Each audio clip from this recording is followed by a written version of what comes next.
I guess. I don't know what the real title of this podcast is going to be, but for now it's Major Crimes Podcast.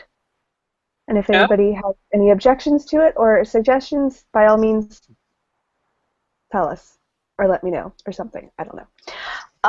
And it's basically a rewatch because everybody has seen the show. And it's a rewatch to pretty much talk about the show and talk about the differences everybody has and see how things change over the course of the season and how things change from season to season or episode to episode or whatever of that nature. And then, yeah, that's all I got for that intro. So Google, the Google synopsis of this is somewhat amusing. It's kind of brief and very to the point, but it's Captain Sharon Rader is appointed the head of major crimes. A string of grocery store robberies turn fatal. Detective Amy Sykes is transferred to major crimes, and Rader tries to protect Rusty. And that's all it wrote. So anytime anybody wants to chime in, chime in. Well, that summary is funny is a good point. Yeah. Funny is a very good point. Oh. I mean, it's kind of like brief to the point, and I mean, it doesn't spoil anything, but it's just kind of like It was here's bland. the episode. Yes. It was very dry, very bland. There's not. If I had never watched The Closer, just reading that probably wouldn't have caught my attention. Yeah. I would probably have thought that the person writing that watched the show and was like, okay, well, you really don't need to watch that. Yes. So for those of you who have never seen The Closer or Major Crimes, Sharon Rader was once upon a time a part of Internal Affairs, the Force Investigation Division, and nobody likes her. Yeah. And then Amy Sykes is new, played by Kieran Giovanni, and everybody now loves her. So, yes. What did you guys think of the episode? Well, I thought it was a very interesting start, and it showed right away how very different this show would be from The Closer. So, yeah, and first of all, in the way they approached their jobs from then on, with switching their focus from getting confessions to making deals. But also from the way it is paced by putting Sharon Rader in charge, who's in some ways very similar to Brenda Lee Johnson, but in many other ways extremely different. Like, she's very structured, very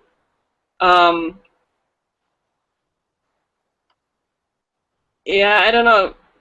She's deliberate. She's a very deliberate person, whereas Brenda Lee Johnson is very, frantic and all over the place, and very intelligent and very a very amazing investigator, but with a completely different approach, and that shows in the pace of the show and in the feel of the show. I don't know if that makes any sense. Yeah. No, it does. It makes a lot of sense. Sharon is methodical and logical in her approach, where Brenda was very off the cuff and erratic. As an episode, it's very good.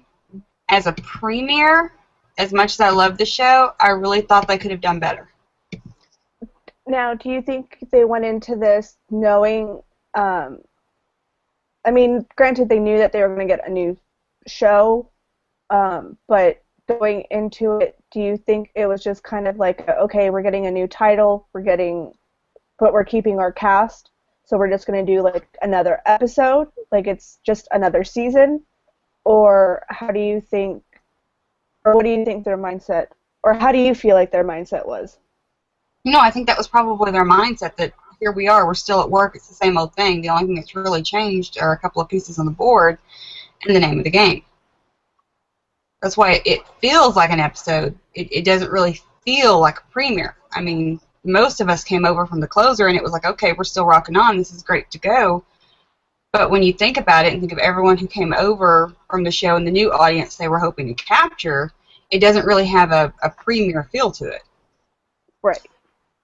You're right, it doesn't. But it really isn't really a premiere. It is a continuation. And that's been my only issue with the spinoff. It's they want to sell it as a whole new show, but it's a continuation. And there's a lot of back history that they covered in Closer that they've never touched on in Major Crimes because they expect the audience to know it from having watched the previous show. But we encounter people all the time who've never watched the Closer. Yeah, that's true. So. I mean, for me, it was almost as if they're like, not all shows, but some shows, what they do, or like to do anyway, is they like to give you at least a recap of what you've either missed or will learn or what you need to know by going into it. It's kind of like, not necessarily like a season recap, but what I think they should have done, instead of saying, oh, here's a group of LA detectives, they're going to investigate this crime, it's like at least explain what they do and why Major Crimes is special. Because going into it, if I knew nothing about the Closer and I knew nothing about these characters, it was just another serial drama that had dead people on it and people investigating. That happens instead of being in New York or Chicago or anywhere else in the world. It's Los Angeles. A lot of the backstory is about the characters, and you can't very well recap 7 years of character development in, I don't know, like 2 or 3 minutes to to start off the new show. And I get that, but for a premiere, maybe they should have just recapped what Major Crimes is, and like Alex said, why is it special? Why do they get the high-profile cases? What makes them more important than other divisions? Because if I remember correctly, it's not until season 2 maybe that they actually bring up the high-profile aspect of it that most of us already know. Right. The true issue of this with that reporter investigating them is at the end of season 4, I believe. Yes. So that's when they actually changed from Priority Homicide to Major Crimes. Right. They had to make the name change. God, what was his name? Ricardo? Yeah. Yeah, Ricardo Ramos or something. Yeah. And for those of you who have never seen The Closer, spoilers. But just saying. It was good as a whole. You had it's like I said, it's like a case of the week. You had your case, which was the shooting them up at the grocery store, and they bring up really good points. Like Provenza was yelling at everybody, because Provenza just yells at everybody. Of course, that Grumpy Pants. He is Lieutenant Grumpy Pants. Was that basically it was because of FID and because of Sharon's rules that they had to keep the suspect there. And there's points of this show where it's just like, yeah, if things were different, but that's what I think is cool about the show, is that you took this person who creates rules, who creates things that she later has to go and abide by herself, and then she realizes, well, wait a minute, who made that up? And it's the realization that she did, so she has to find a way to work around her own system. at the same time, though, who better can find the loopholes and the ways around them than the Exactly. person who created them? Exactly. Yeah. So it's just like in this case in particular, yes, her suspect ended up getting shot and killed, and the person who did it ended up having ties to the police department and knew her rules, which I thought was kind of cool because here's this kid essentially throwing her own rule book back at her and saying, hey, look what I can do. If I can do it, anybody can do it. So, and he got caught eventually. Anyway, because she knows her rules better than he did. But it was still kind of cool to see her own rules kind of getting thrown back in her face, saying this is what's going to happen, and it does a few times. I mean, we like at the beginning of the episode, we do have the main characters. Like we have all of the ones we know, and then we get introduced to Amy Sykes, who creatively enough they made me kind of freak out. Here's this woman who looks like she's ready to pop, running around, shooting at people, and then it's just like, oh wait, no, just kidding. We're gonna rip the stomach out and then toss it aside. What an analogy! We're just gonna rip it out. Well, I mean, it's kind of she just like rip and then toss, and just what is happening?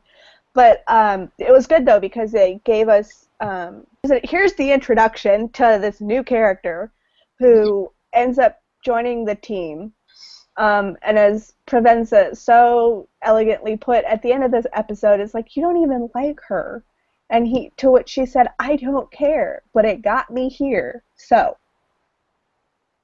Yeah. And that was very clever on her part, and she's very smart, which we find out later in the season and the show.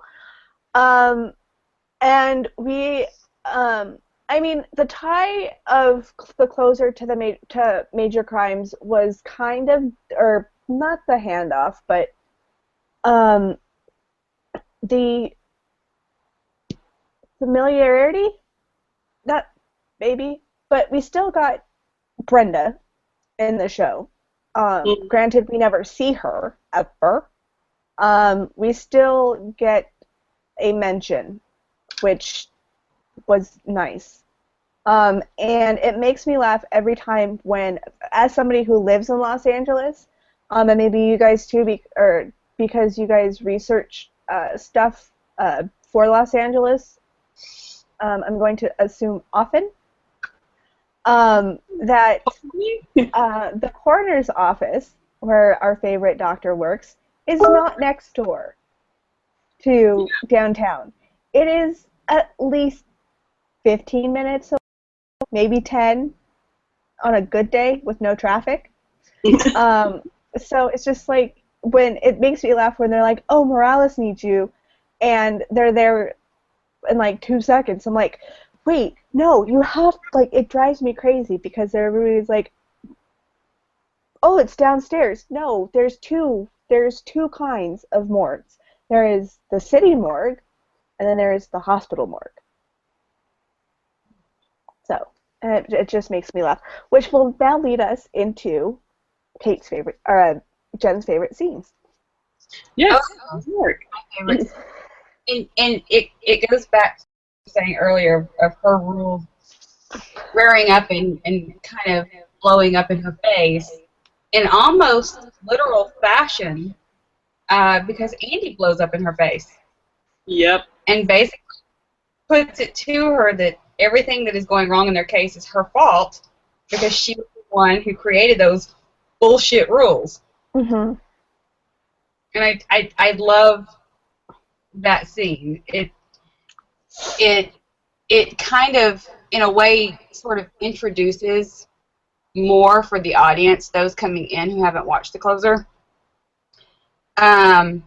The balance of like and dislike that exists there, and also pretty much exactly what she did prior to having this new position. Right. And at the same time, it shows a little, to new viewers, it shows a little bit of his personality. He's not afraid to get in her face and tell her when she's being wrong. He might be now, but he's not then. And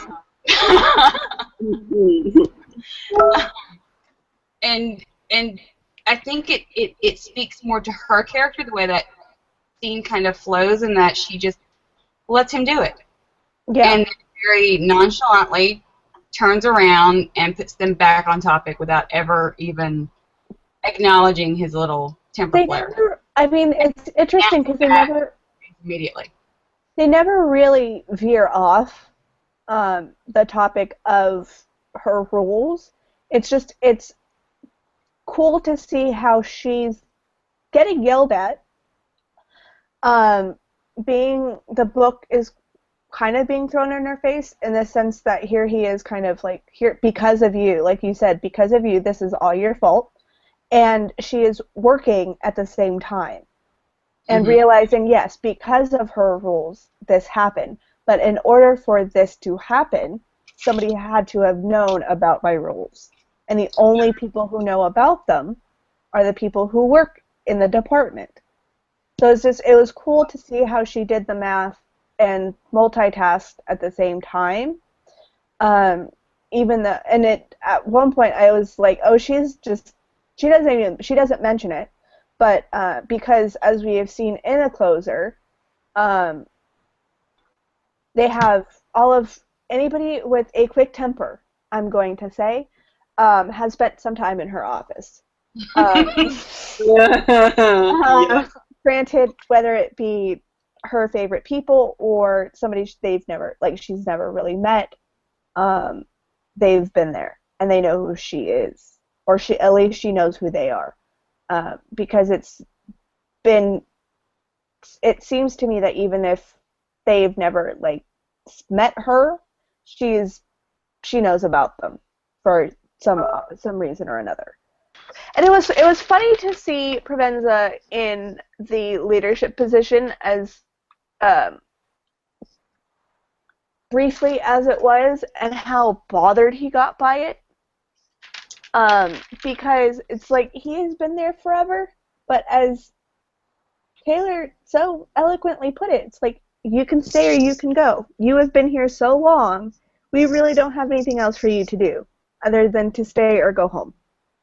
Yeah. Which I'm like, oh, poor Provenza, but time to put on your big boy pants and grow up a little bit. Not everything's going to go your way.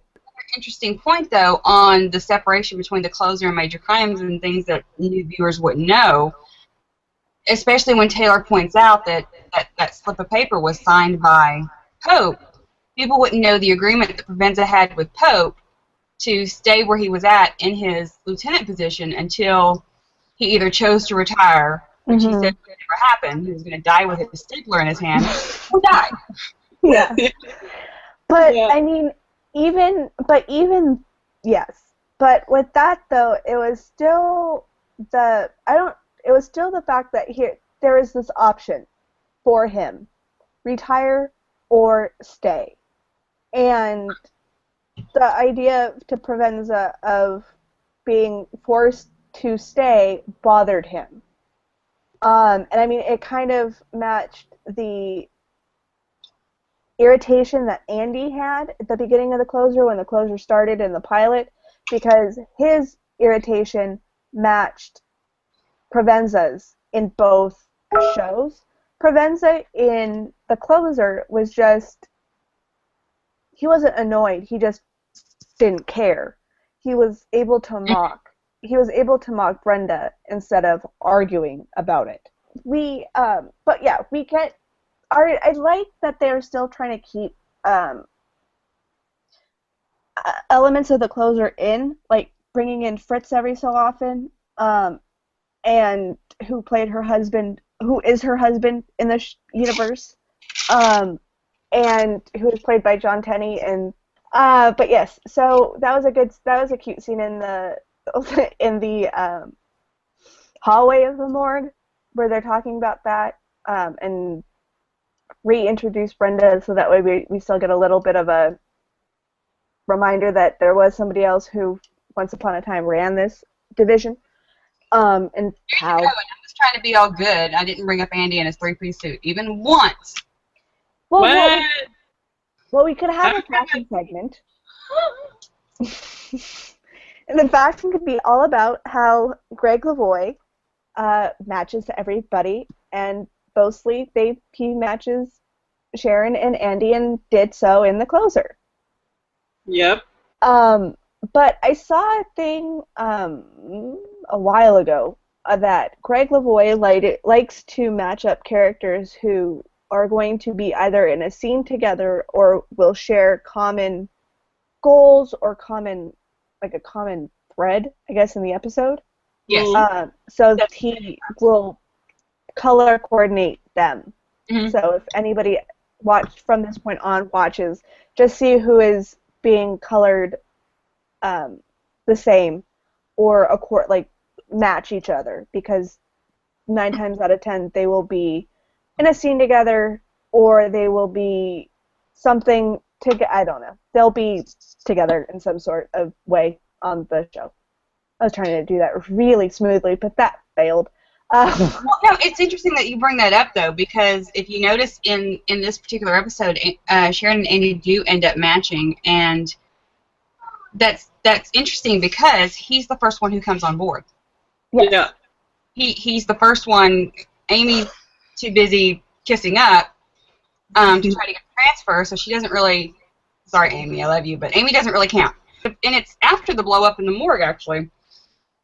After they have that little, let me get this off my chest, I think you're the problem, he snaps to very quickly, not only back to the case, but to the mindset of, you know what, she's our boss now, and this is going to happen, and I can get on board or I can go out the door. Yeah. Yeah, and I think that is something that Sharon does, especially in that episode, but also in those following, is that she allows everyone to feel what they feel about being confronted with her transfer. I mean, they didn't ask for it. They weren't asked. They were just in the middle of an investigation. They were confronted with a new boss out of the blue. So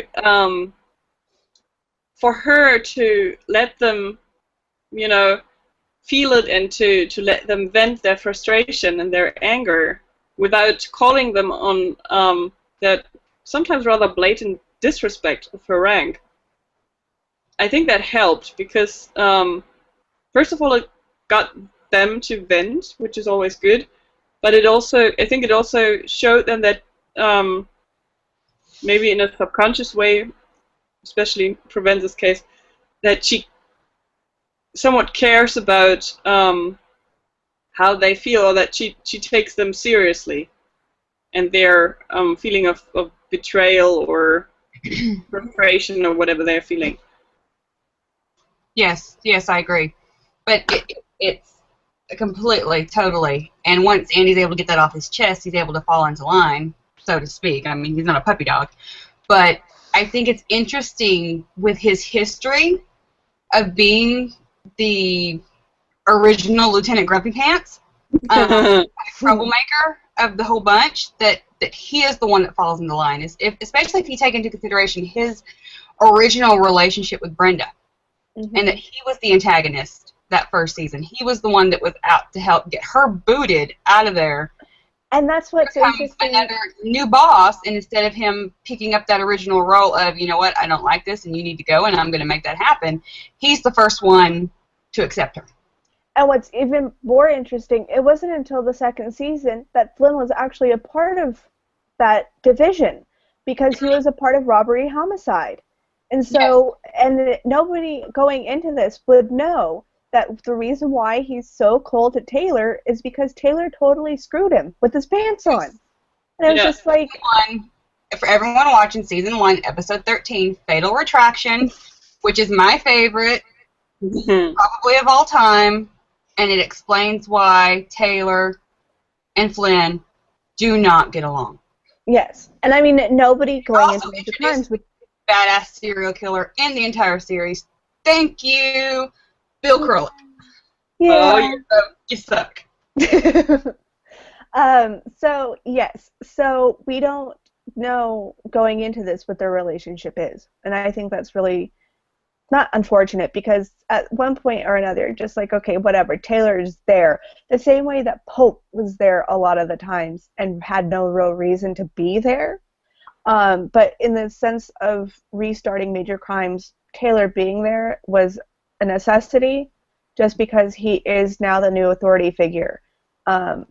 That we are going to be seeing the same way that Pope was the authority figure that we were going to be seeing in The Closer. Which brings me to my next point of authority figures, is the fact that there is this young man named Russell Beck who needs an authority figure. Oh, yeah. So Rusty Beck, for those of you who have never seen the show and has no idea what we're talking about, Rusty was first seen in The Closer, and he is a boy from a very broken home. He was dumped in pretty much the LA Zoo, walked home, took himself for a walk, and was pretty much, and then had to go live on the street to make some money. And by doing so, he was paying for food and clothes and whatever other essentials by having sex with other people. Quite older men. bad. Yes, and it was older men. So we first meet Rusty at the very end of The Closer's run, and we see him in the hills of Hollywood above the Greek Theater, which is very close to the LA Zoo, which is also very close to, which we will later find out, is Sharon Rader's apartment, which I always thought was fascinating, that it was just always so close next door. I think the irony there very just interesting that her condo is there with that lookout over Griffith Park, where all of that happens. The lookout is over. Look at that all the time. You can see the Greek Theater from her apartment.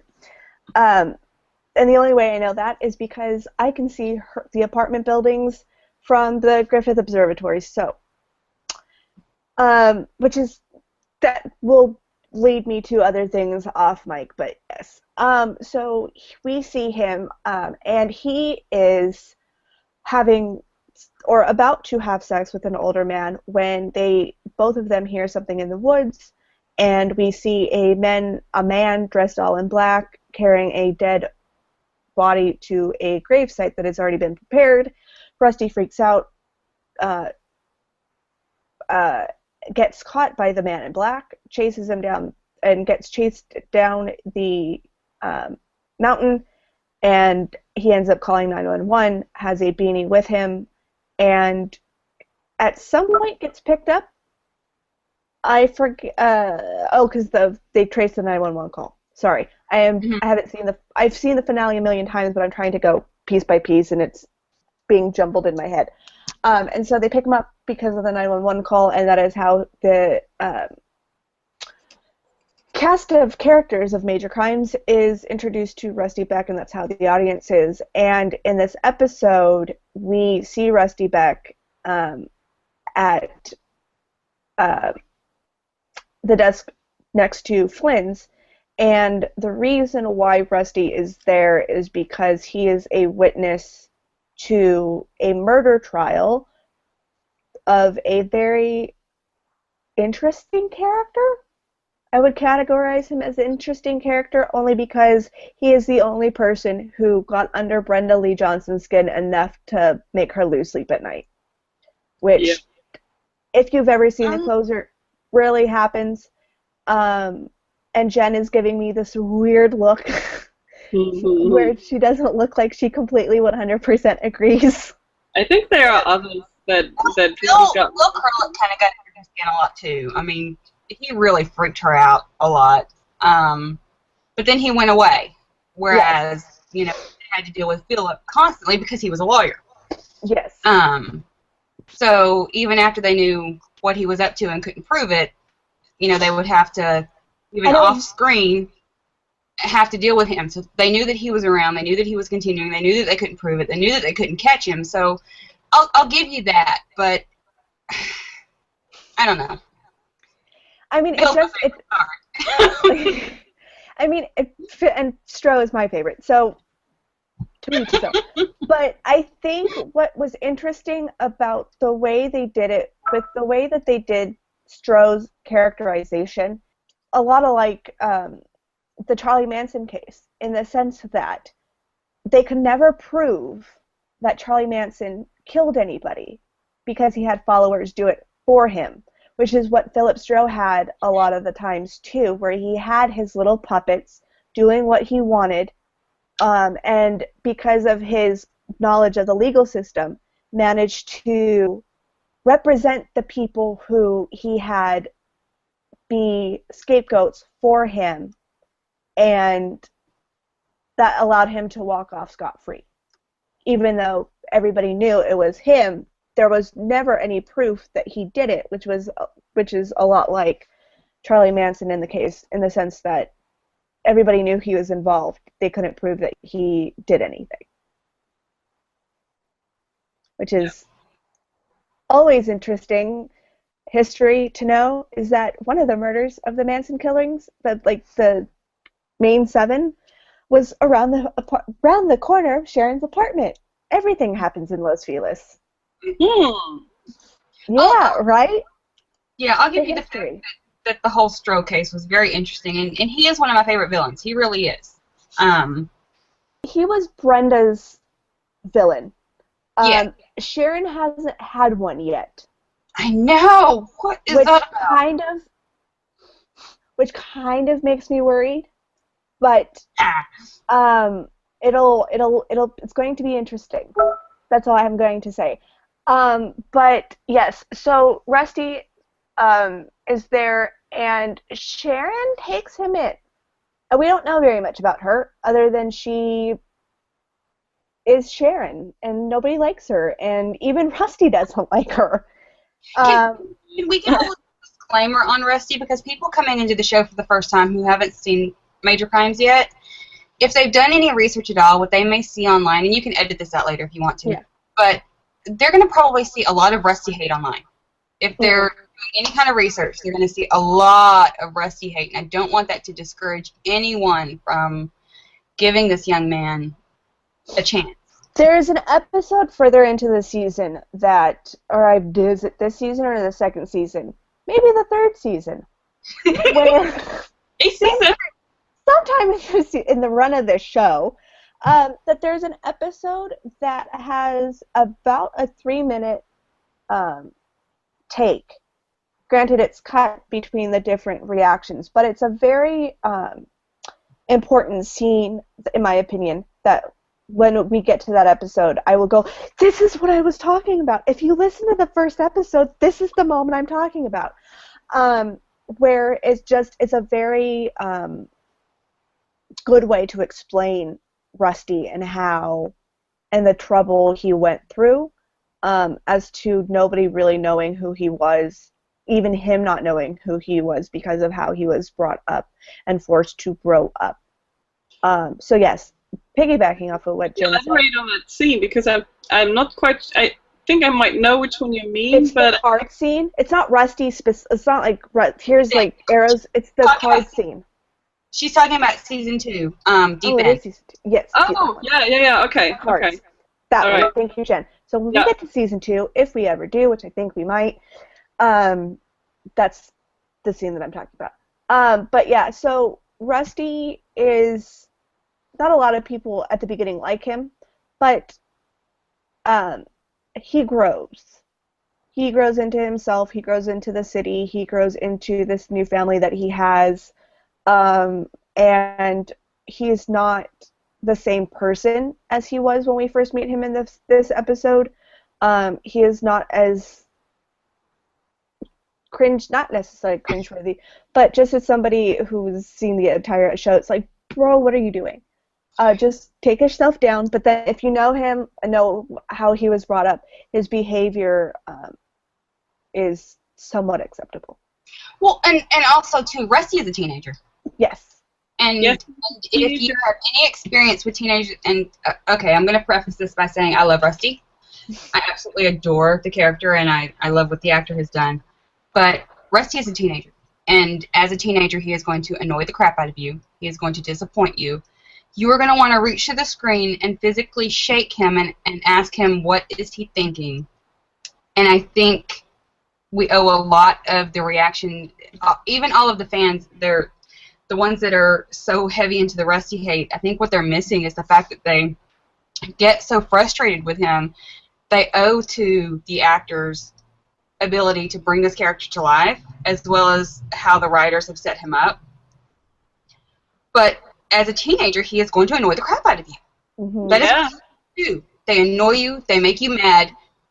They disappoint you. They make mistakes. That's how they learn. Teenagers learn by doing. They learn by getting into trouble. They learn by making mistakes. They learn by having you, show them what they did wrong. And Rusty does a lot of that on top of this horrible, horrible history that he's got, and how he's trying to come to terms with that. And a lot too of his behavior is he's pushing. He's always pushing. How far can I push you? He's been abandoned. He's got abandonment issues. Yeah. Yeah. So he's constantly pushing. How far can I push you before you leave me to? Right. Yeah. And you will see, the results of that. But you have to consider, you may not like his behavior. You may not like what he does, or some fans don't like how much screen time he gets because they think it takes away from other aspects of the show. But I think he's part of the bigger puzzle, and Rusty is very integral to. Rusty is a mirror. On most crime shows, what we see is the situation of, boom, here's your crime, here's your bad guy, this is what we do to solve it. Rusty is your mirror. When you see Rusty, you see what happens, reflect how that recovery after the crime happens, because Rusty's been through a lot. Rusty is a victim, and get to see through Rusty not only some of the personal side of the characters for even fans who came over from the closer that you know and love. You also get to see a little bit of each of them and how maybe they feel and how they're victimized by each aspect of every crime. And that it chips away at you a little bit, and it has to, because if it doesn't chip away at you a little bit, if you don't learn to cope with it, then why are you doing that job?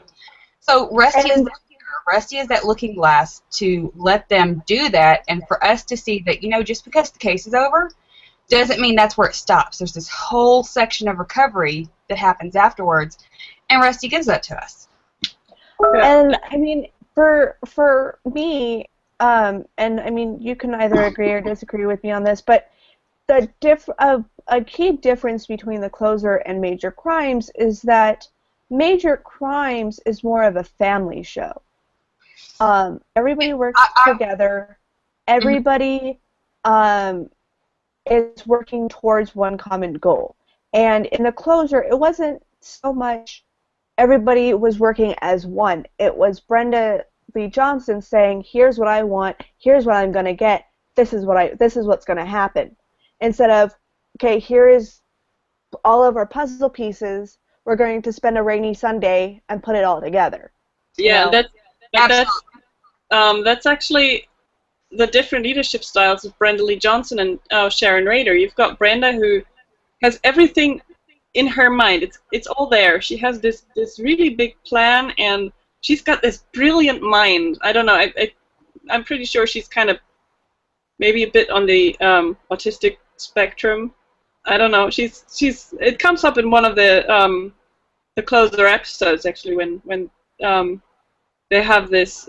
She's very focused on what she wants, and every little bit that disturbs her way of thinking makes her go mad, and sometimes she just goes off and does something, and everyone's like, "What? What?" And another thing about Brenda. Don't have that with Sharon. Sharon is very inclusive. She's very open with her thought processes. She lets everyone participate. She shares what she's thinking and what she's doing, and you see it in even if she doesn't verbalize it, you see it in, you can kind of see her think, and that's a brilliant aspect of Mary McDonnell's acting too, because you see what's going on in her head, Mm-hmm. and she takes you with you. She takes you with her when she goes somewhere in her mind, which Brenda didn't. You always kind of stumbled a few steps behind her and were like struggling to keep up, and you don't have that with Sharon.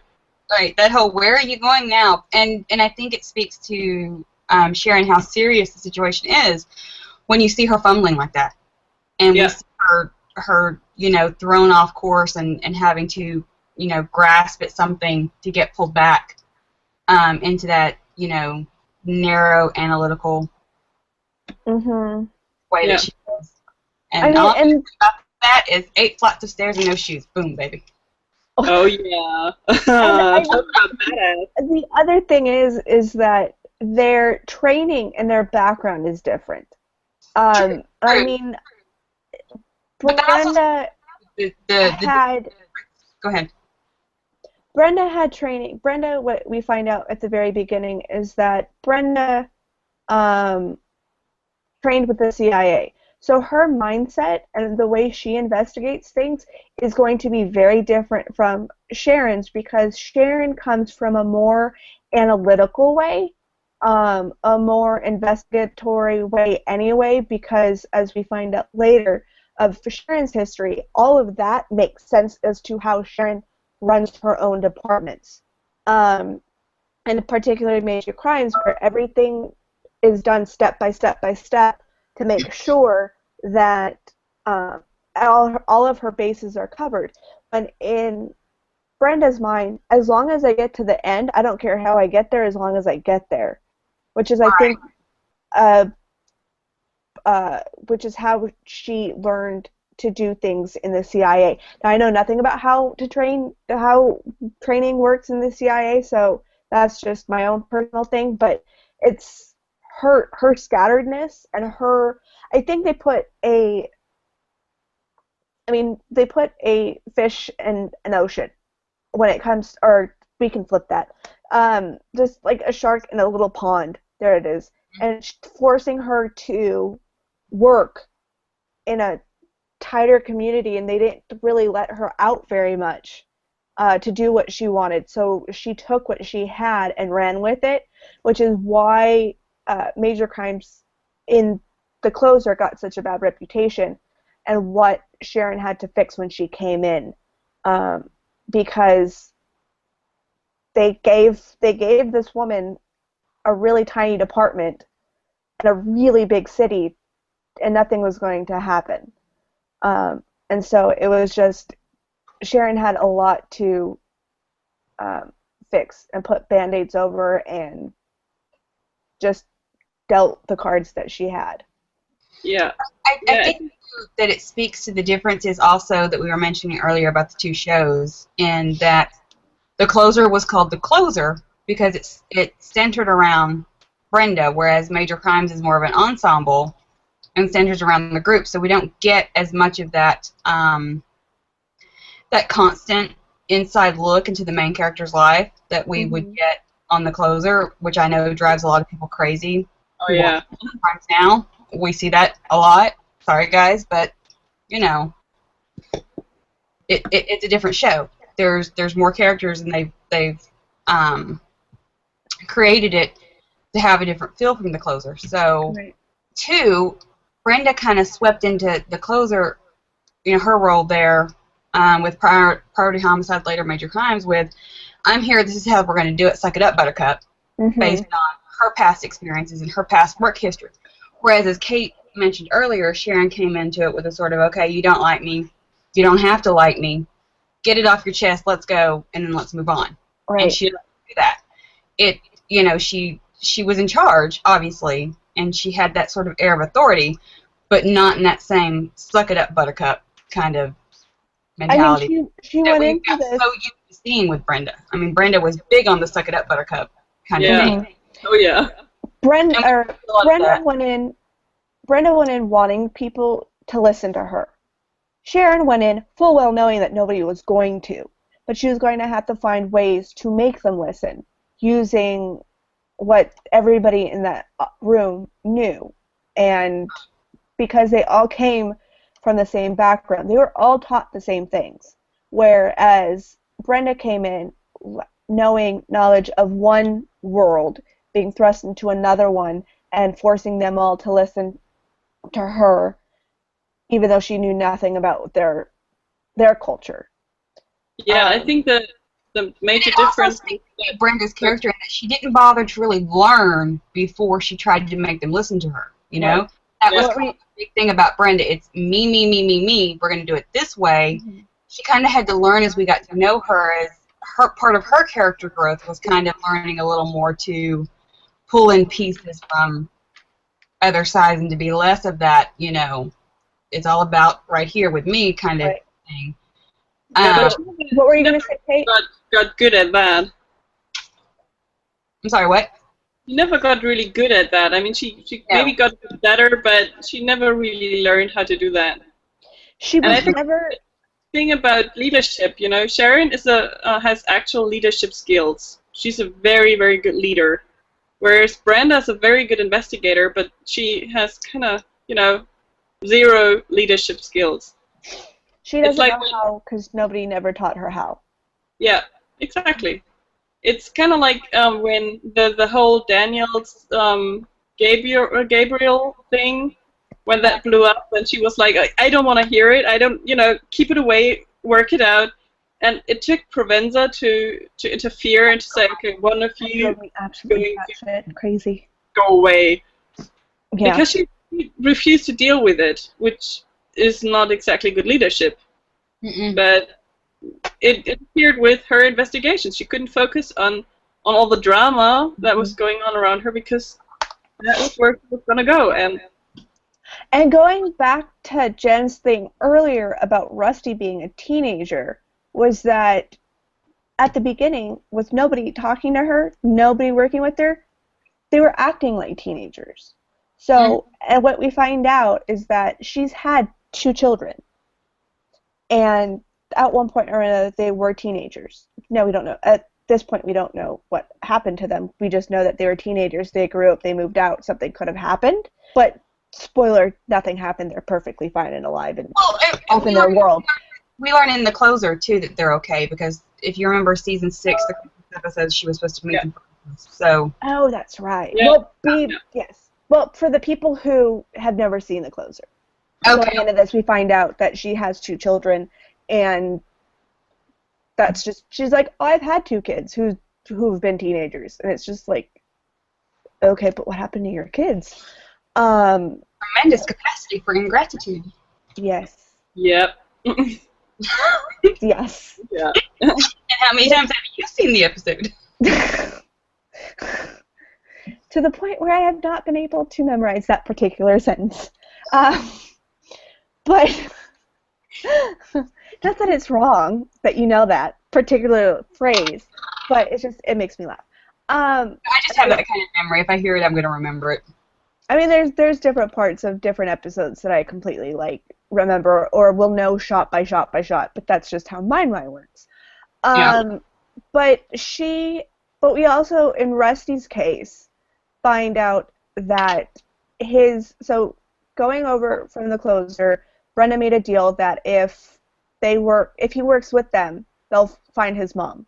And so that deal subsequently travels over from the closer to Major Crimes, because it's only been a week between the 2 shows, between the ending and Major Crimes, even though I believe when this aired, it was the closer, and then the closer ended, and 2 minutes later, it was Major Crimes, and it was the pilot. So yeah, they were back to back. Time-wise, it was only a week.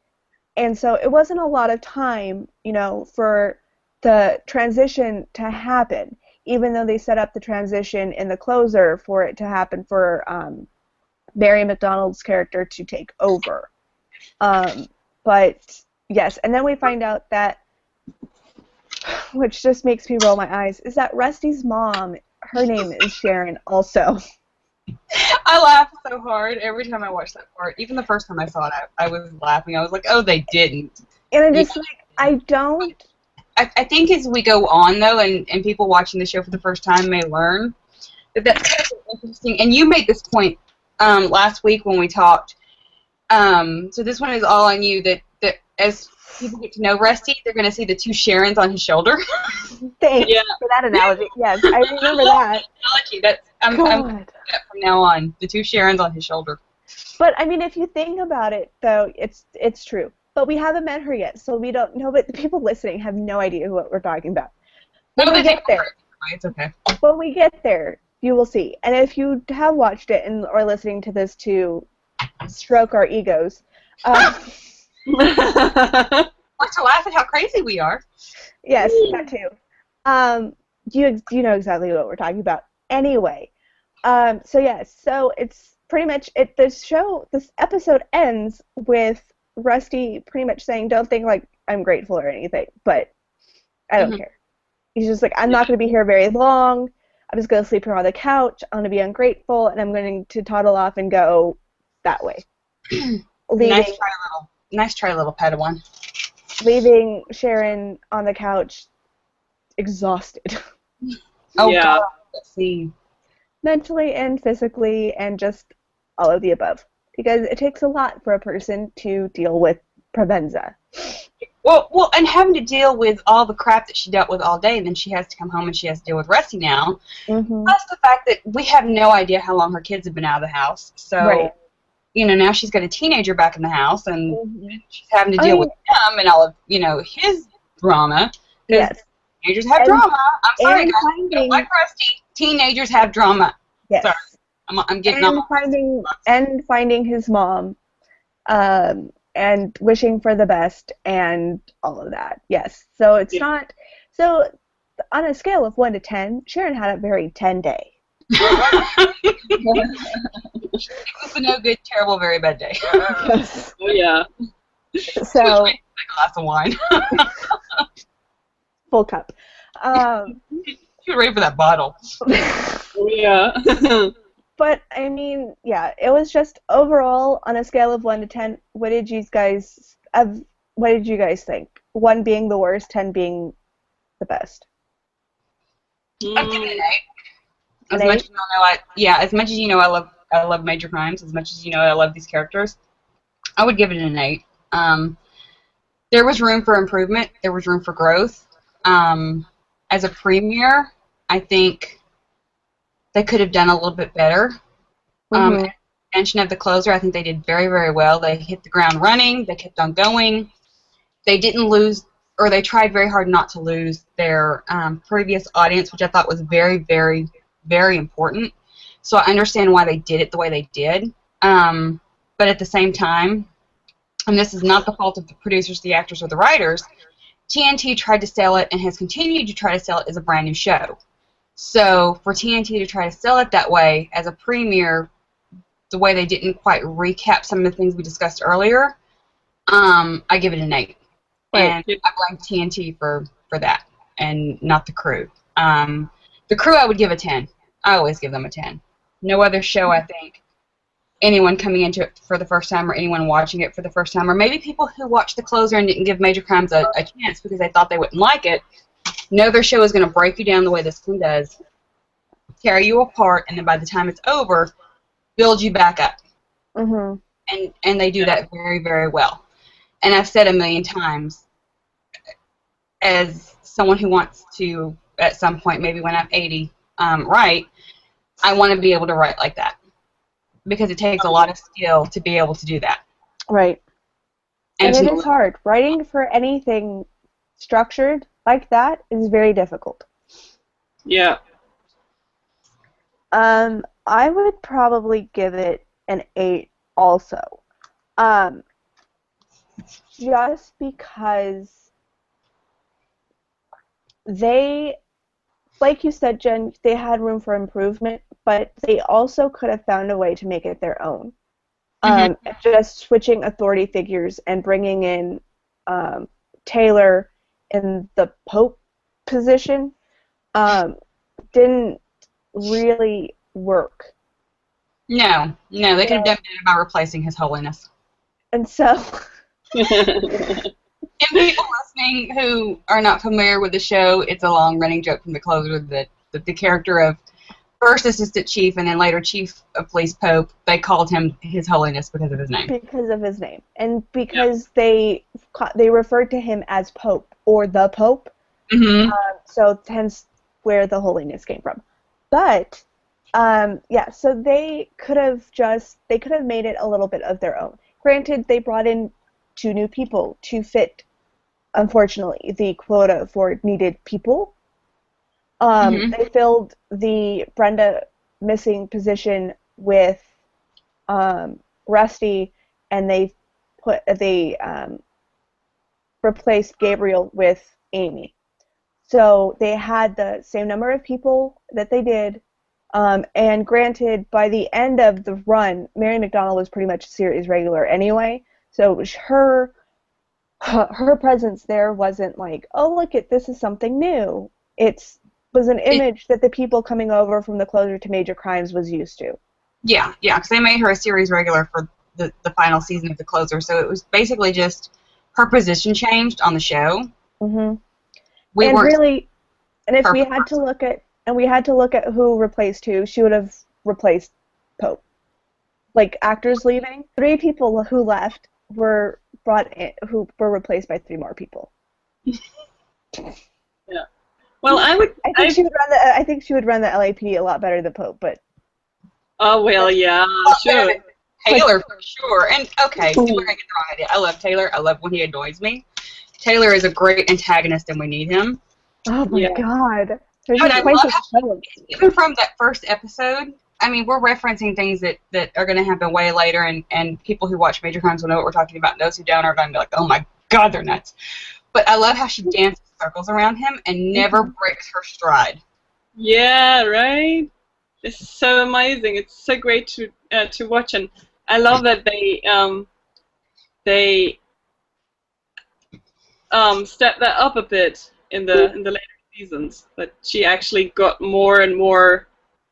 Well, I wouldn't say daring. I think Sharon Rader is, to say she gets more daring, I don't know. I don't think that works. But maybe she just spent too much time with Flynn and Provenza or something. I don't know. She doesn't care as much anymore. It's the Provenza effect. I think she has realized what she can get away with. Yeah. Like a child, like a teenager, she's always pushing him to see how far she can go. And granted, yes. And granted, she, like we were talking at the beginning, she wrote the rule book. She knows exactly what she can do. She knows exactly what she can't do, and she knows where all the loopholes are because she wrote them. Does anyone else think that maybe she has something on him? Because Taylor says a lot to her over the course of... She said something at the beginning of the season where he cracked out. He said something at her, and she just kind of like gave him a look, and he's just kind of like, I'm sorry. I'm just going to go do this now. I'm just going to sink down in my chair and pretend that I didn't say it. Yeah, I'm pretty sure... I mean, made remarks to her that any other profession, any other, I mean, even in the LAPD would have his job, and she just lets him go. She lets him roll right off her back, and that could speak to her professionalism, or it could speak to the fact that, you know what, I'm just going to add this to what I already know, check it off the column, and call it in later, baby. Yep. I mean, I think that's how it is for all of them, though. She knows a lot about, like, the whole, part of her job is to either investigate them with them knowing, or what her job used to be, was to investigate them with them knowing or without them knowing. So if they ever got, like, in a complaint, like, hey, this guy hasn't been doing his job properly, she would go in and just see what was going on with them personally or at work or whatever, and just look through his case files and see if there's any discrepancies.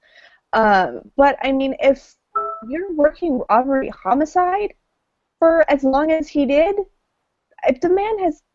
look at Flynn. Granted, his history is probably a little bit different, but I mean, you put the two of them together, there's going to be World War III. I mean, they're both hot-headed at one. They have to be. But Taylor does it and doesn't blow up as bad as Flynn does. But there has to be something that she knows that nobody else does, that she's just doing the evil, like, blah-ha-ha fingers at him at home behind closed doors and just loves the fact that she knows everything about everybody, because she does. Well, I'm pretty sure she's got her little black book somewhere with all the crap she's got on people. And whenever she needs it, she's just like, let's see, what can I call I'm in? going to go back to this date. Stu and I thought about this date. Do you remember that? Like, she goes home at night and types up her notes from the day, saying, Provenza did this, Flynn did this, Tao did this. Rusty's still a brat. I think it's a matter of she kind of figuratively knows where all the bodies are buried, you know. Yes. We are going to wrap this up because I think we've pretty much hit everything. And so I am going to cap this episode off with, if we are not back by February 15th, yes, February 15th, be sure to tune in to Major Crimes, 8 o'clock, or 6 o'clock if you are in Los Angeles with all of the DirecTV folk. And if not, watch it at 8 o'clock because TNT is very odd. 9 Eastern, 8 Central, 6 Pacific. Right. So 6 Pacific sometimes does not do that. 8 o'clock, and so it'll go for, if you're in LA, 6 or 8, depending on your carrier. 9 o'clock will never happen. I've tried. Jerry tried it, and she couldn't find it at 9 o'clock, and she was very upset because it was already the whatever was afterwards. And so, yes. So 6 or, what did I say, 8, and then for everybody who lives in Central Time, 8 o'clock. If you live on the East Coast, 9 o'clock, like Jen said. And if you are in international waters, I can't help you because I don't know. But you can probably find a live stream somewhere. One of these lovely people will have for you to watch. And it's probably going to be in the middle of the night. And if you happen to have a Twitter account, check the tags, Major Crimes, hashtag Major Crimes.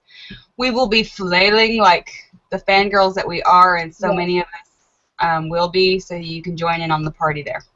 Do you want to announce your Twitter handle if you are on Twitter, or do you want to keep that to yourself? It is entirely up to you. I don't want mine out there because I have people at work who are like, you talk a lot about TV, and I'm like, I'm sorry.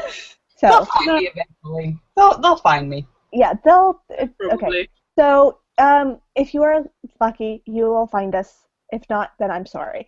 But yes, you can. God, you really are crazy.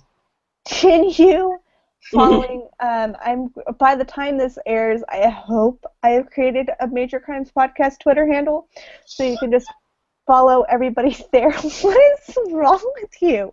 I'm saying, I just hope, because I am busy doing other things. Like, I have to check my work schedule. 6:30 on the West Coast, 9 o'clock on the East. Don't tell me you've got a life.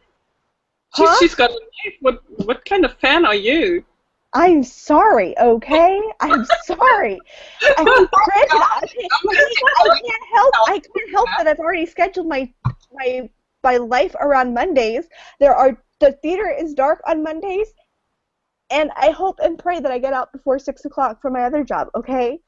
Sorry. There's only so much I could do. No, I retract that. It is 6:37 in California, and I expect you to have that Twitter handle created by 9. Yes, Mom.